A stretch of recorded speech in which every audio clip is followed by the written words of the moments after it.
What's up everyone, in this video I'll show you how to convert your WordPress website into a static website. So to do so, it's pretty simple. You need to actually install a plugin. So go here to plugins, click on add new plugin, and then in the search bar search for static, hit enter, and that's the one you want to choose, the simply static. Click on install now, and now click on activate plugin to activate it after you install it. Okay, and once it's installed, go to your dashboard or just refresh the page. And you should see here the simply static. Now go here to, here in the generate, you can generate a static file.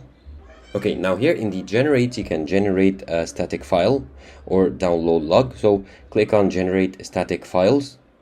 Okay, now it's setting up the export. And here I can view the general settings and deploy.